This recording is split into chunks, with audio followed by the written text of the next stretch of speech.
આજના કાર્યક્રમનો હેતુ, આજના કાર્યક્રમનો વિષય પણ બહુ જ સૂચક છે. થિંક ડિફરન્ટ, બી ડિફરન્ટ. જુદું વિચારો અને જુદા બનો. ઇટાલી દેશને જેણે સ્વતંત્રતા અપાવી હતી એનું નામ હતું જોસેફ મેક્ઝિની.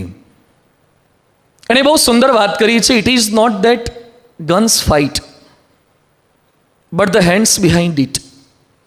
કોઈ બંદૂકો ક્યારેય ઝઘડતી નથી. ઘણીવાર લોકો બોલે છે કે બંદૂક ખરાબ છે. બંદૂક ખરાબ નથી જ્યાં સુધી પોલીસના હાથમાં હોય.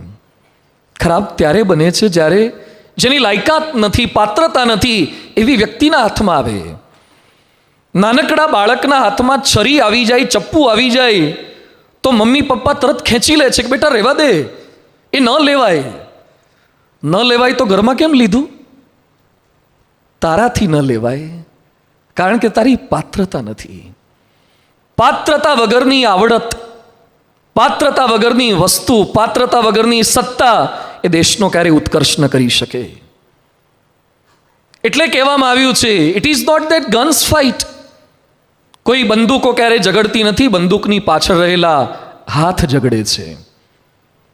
હાથ પણ ઝઘડતા નથી. It is not that hands fight but the hearts behind it. પહેલા હૃદય ઝઘડે છે. કોઈ પણ યુદ્ધનો પ્રારંભ પહેલા મનમાં થાય, ત્યાર પછી તનમાં થાય ને ત્યાર પછી વતનમાં થાય. મન, તન અને વતન. કોઈ પણ કાર્યનો પ્રારંભ પહેલા વિચારથી થાય, ત્યાર પછી આચાર આવે અને આચાર પછી વ્યવહાર આવે.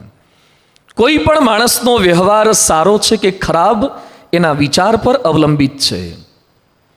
વિચાર બદલાય તો વિશ્વ બદલાય.